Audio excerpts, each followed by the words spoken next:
Right now, could an ordinance require gun shops to use security cameras? Gun rights advocates have some questions. And we have new details about the officers involved in a fatal shooting on Madison's west side over the weekend. Plus, why some Madison parents are a little concerned about how road construction changes could put trick-or-treaters in some danger tomorrow. From the Channel3000.com Alert Center, this is News 3 Now at 10. A live look right now at the Beltline. The snow has been coming down for about a couple of hours now on this Halloween Eve. How much accumulation should you expect for your morning commute? Well, Chief Meteorologist Gary Canalti insisted on going to the weather patio. He wanted to be out in these elements. Tells us everything we need to know. Gary?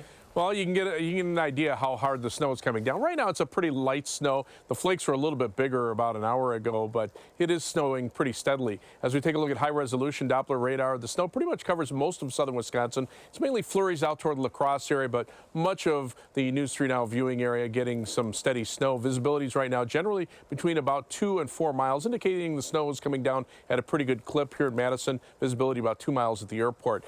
We're expecting a total snowfall through late tomorrow afternoon of about 1 to 4 inches, maybe a little bit more, around 5 inches from Janesville over toward Jefferson. Madison probably around 2 to 3 inches, and then lesser amounts to the west. Most of that snow will be ending during the late morning and early afternoon hours, but there are winter weather advisories in effect until noon tomorrow for Dane County and areas to the southwest.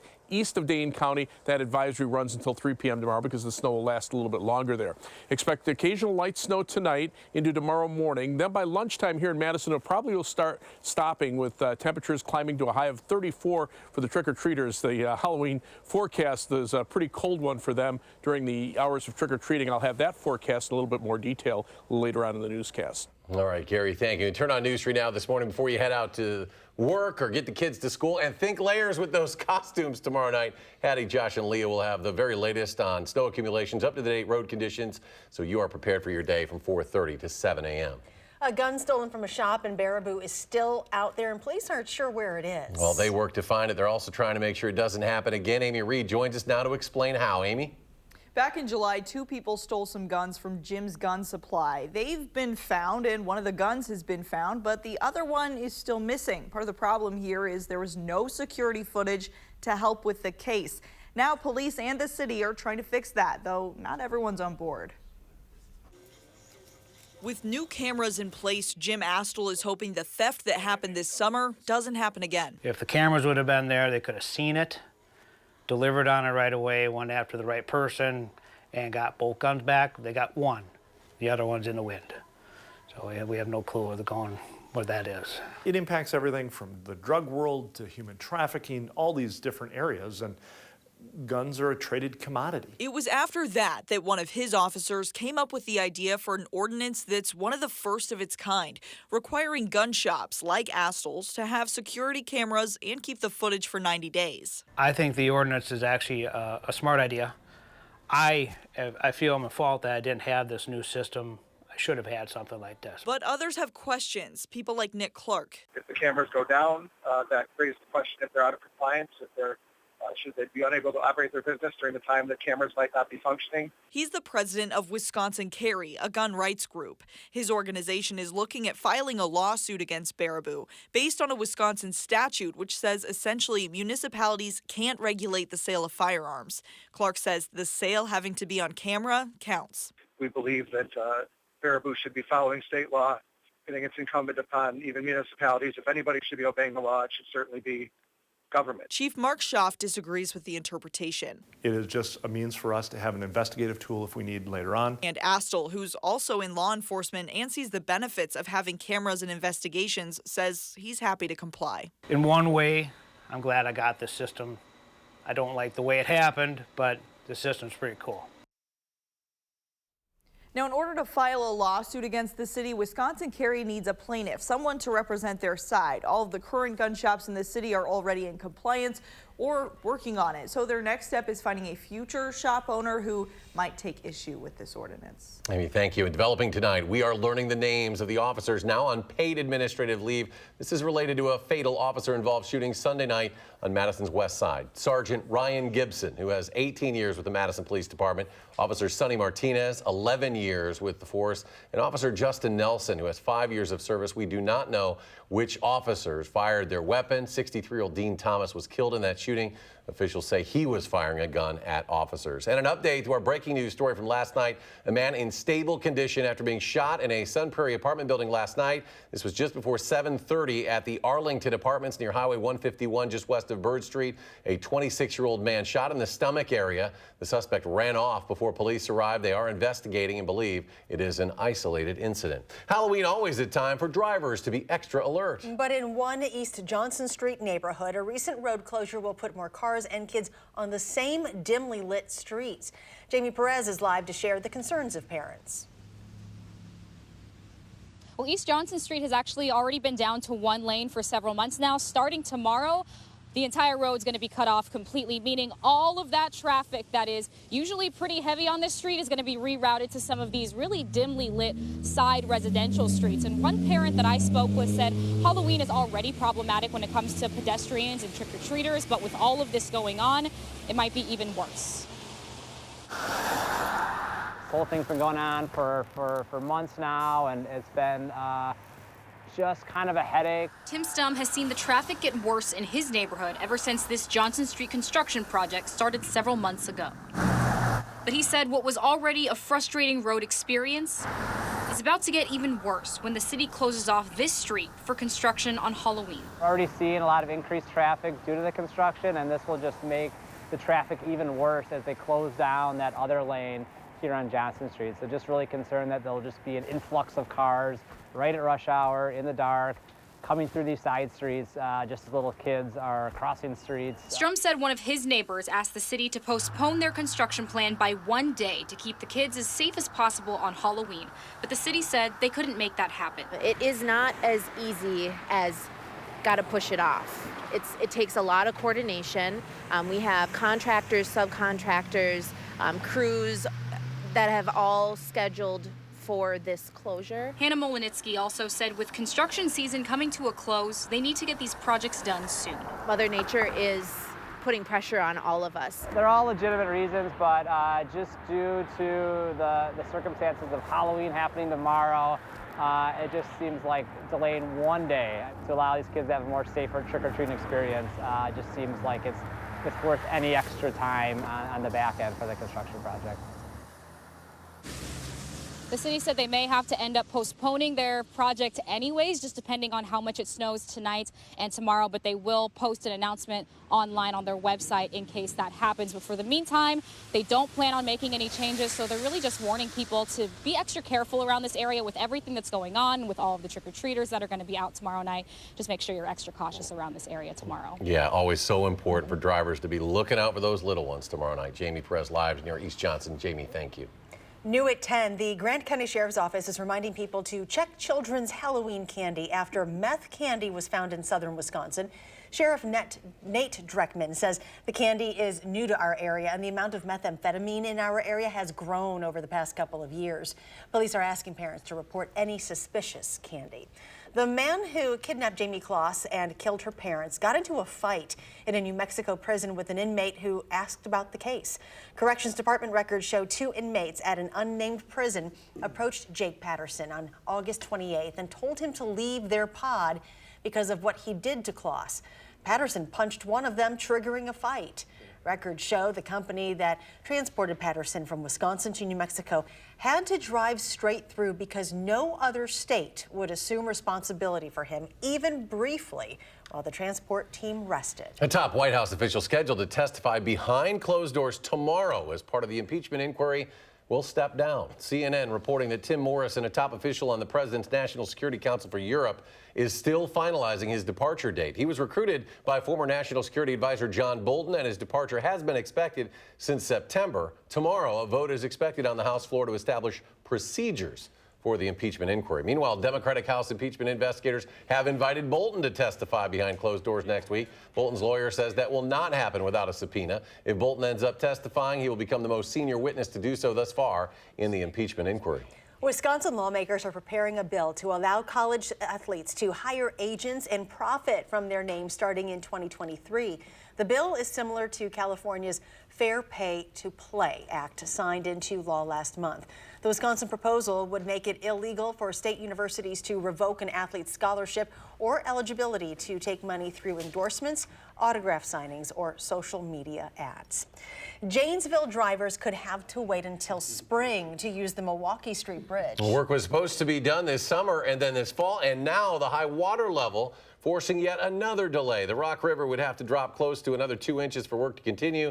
The contractor behind the project, Zenith Tech, could face cash punishments of about $2,000 every day that the bridge goes behind schedule. More local news now. The Madison School District wants your help selecting the new superintendent. Tonight at La Follette High School, parents shared what qualities are important for the new district leader. A school board member we spoke with says they'll come up with a list from the public input sessions and interview candidates to see who's the best match. The board brought in a consultant to help with the hiring process to get an outside perspective on how the district can improve.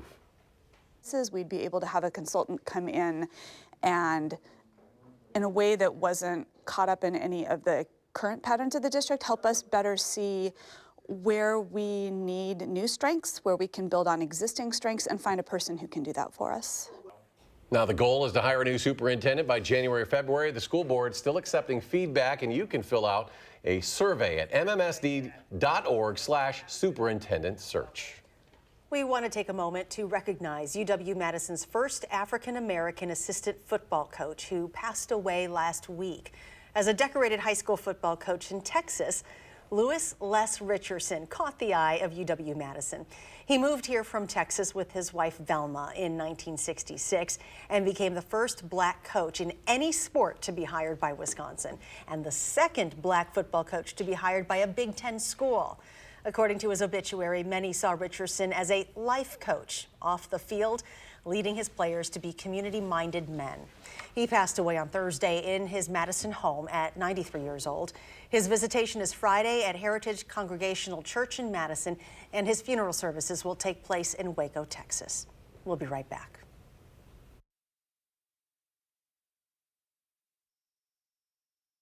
Black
A dramatic scene in Simi Valley, California, as handlers and passersby tried to rescue horses from smoke and flames from the so-called easy fire. The flames came on fast and furious just before dawn, threatening the famed Reagan Presidential Library, where the former president and first lady are laid to rest. The fire got within 30 yards of that library, but firefighters were able to beat it back. Adding to the danger now, wind gusts between 40 and 45 miles per hour, topping out with a gust of 74 miles per hour. New at 10, Twitter will stop accepting political ads. The social media company's chief financial officer, Ned Siegel, tweeted the company made less than $3 million from political ads in the 2018 cycle. Twitter's CEO says they're making the change because they believe political message reach should be earned, not bought. He says the decision is based on principle, not money. Facebook is using artificial intelligence to fight for women's safety. According to a blog post, the company is specifically looking to stop revenge porn. Facebook has developed A1 tools to detect images shared without the subject's permission. This allows files to be deleted without anyone having to report them.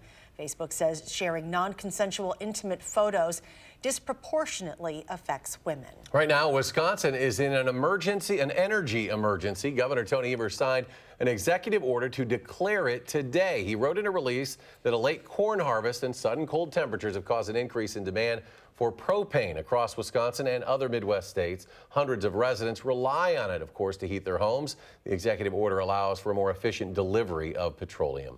Cab drivers are upset they're not exempt from the $40 wheel tax approved by Madison's Common Council last night. According to court documents, exempt vehicles include state-owned vehicles, buses, and human service vehicles that transport people who are elderly and disabled. Union Cab hopes the city will consider making taxis exempt from the fee. They say they're already struggling to pay all the fees required to stay licensed and keep up with competition from Uber and Lyft. The parent company of Miller Coors plans to drop Miller from its brand name. Starting January 1st, the company will be known as Molson Coors Beverage Company. As part of a revitalization plan, the company will eliminate about 500 jobs following a 3% drop in sales in the third quarter. But all functional support jobs will be moved to Milwaukee. Mayor Tom Barrett says that is a win for the city. All right, plan some extra time for that morning commute so you can take it easy on those snow-covered roads. Gary joins us now to tell us what it might look like in the morning, Gary. Pretty much like it is now. We'll see the snow continuing overnight and through the morning hours, but the good news for trick-or-treaters is that the snow should be over with by the time they head out. The bad news is, take a look at these temperatures. I mean, you're going to need to bundle the kids up. Temperatures starting out barely above freezing at 4 p.m. By 6 p.m., temperatures are dropping below freezing. By the time most of the trick-or-treating is over, skies will be clear. Look at the temperature, down to 27 degrees. So it is going to be one of the coldest Halloweens that we've had in recent years. The snow continues tonight. You can see slightly heavier bands of snow mixed in, but for the most part, the snow is light. In fact, as we take a look at visibilities, the lower the visibility, the heavier the snowfall. And you can see even the heaviest snow in that band just out to the west of Madison, about 1.5 miles visibility in Lone Rock, 2 miles in Wisconsin Dells, and also 2 miles in Madison and 1.5 miles in Dubuque, Iowa. That indicates that it's light snow. Once you start dropping below 1 mile visibility, then we start considering the snow moderate in intensity.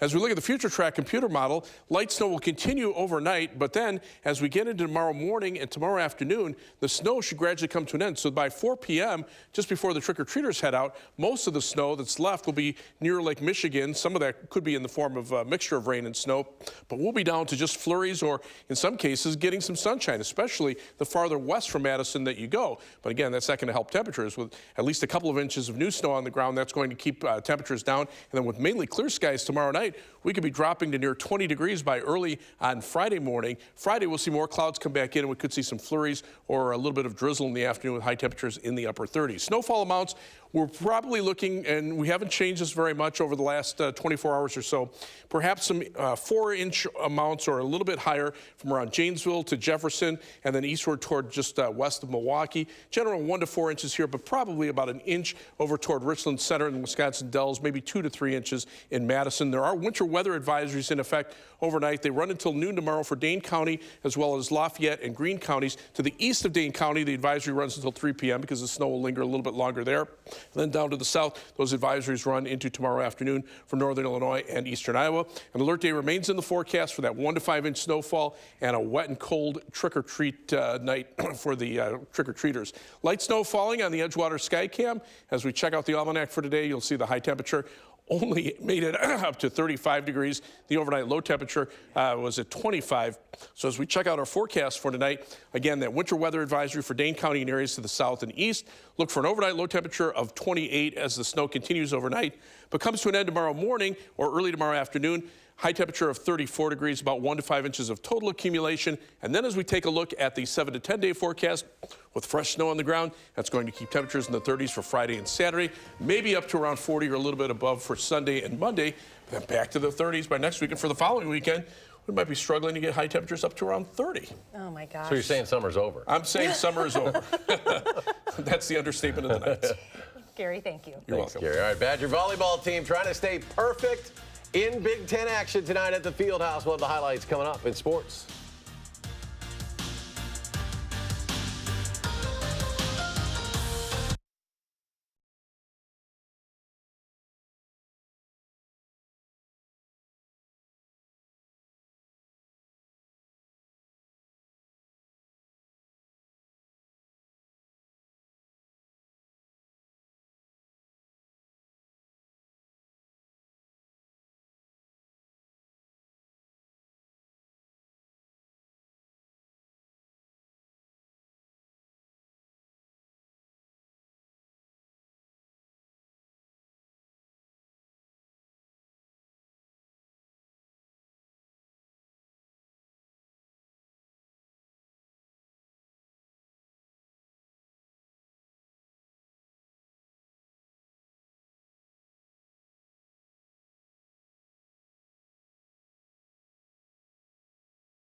The University of Wisconsin is enjoying some of its great success stories in some of its women's sports this season. We start with the volleyball team. Kelly Sheffield's team ranked 4th in the country.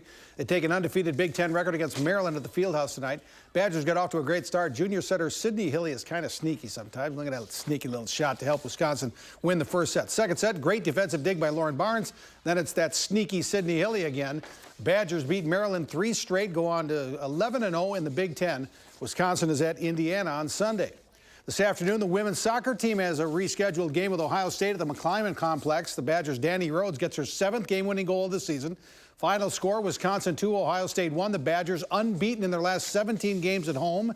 And this season, Wisconsin is 8-0-1 at McClymonds. Badger women's basketball has its exhibition opener against UW-Whitewater at the Kohl Center tonight. They go inside to Abby Leszewski. She gets the lay-in. Badgers jump out 14-2. Then freshman guard Julie Pospalova is from Prague in the Czech Republic. She gets her first basket as a Badger. Final score, Wisconsin 67 and Whitewater 34. Badger men's basketball has its exhibition opener against UW La Crosse Friday night at 7 at the Kohl Center. It'll be fun, and I just know a lot of kids who played throughout the states. I played against them growing up who are on lacrosse too, so just kind of in-state and then being where I'm from, we got a group coming, so it'll be fun against another opponent, not going against ourselves. So I think there's a lot you can learn from playing a very sound team that can shoot it, so we're definitely taking a serious approach to it. Devontae Adams practiced for the first time in a while today, but it was just a light workout with no helmet. The Packers play at the Los Angeles Chargers Sunday afternoon at 3:25. You can watch the game here on News 3 Now. Bucks with an early season battle in Boston tonight. Everything's going great. Giannis with a driving dunk at 65-50 lead for Milwaukee, but the Celtics turned the game around and stunned the Bucks. Kemba Walker's a new addition in Boston, and he killed them. 32 points for Walker. Final is Celtics 116, Bucks 105. Good sportsmanship is a real challenge in all of sport, including the high schools. Today at Oregon High School, the 16 schools of the Badger Conference tried to do something about promoting good sportsmanship. They held the Badger Conference Sportsmanship Summit. Each school sent students to discuss what good sportsmanship looks like and what parents, players, and administrators can do to emphasize the good and try to eliminate the bad. 2 years ago, the Badger Conference really focused its efforts to promote good sportsmanship, and it's working.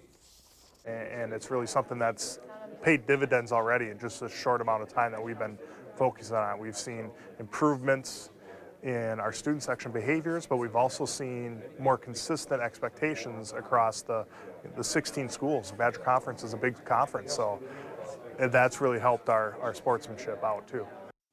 It's a complicated subject to be sure, but one simple thing everyone seemed to agree on: support and cheer for your team and don't cheer against your opponents. And we'll be right back.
Well, snow continues across much of southern Wisconsin. It'll continue overnight and then taper down to flurries and end tomorrow afternoon.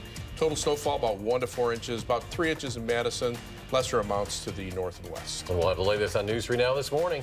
Do something good, and we'll see you back here tomorrow.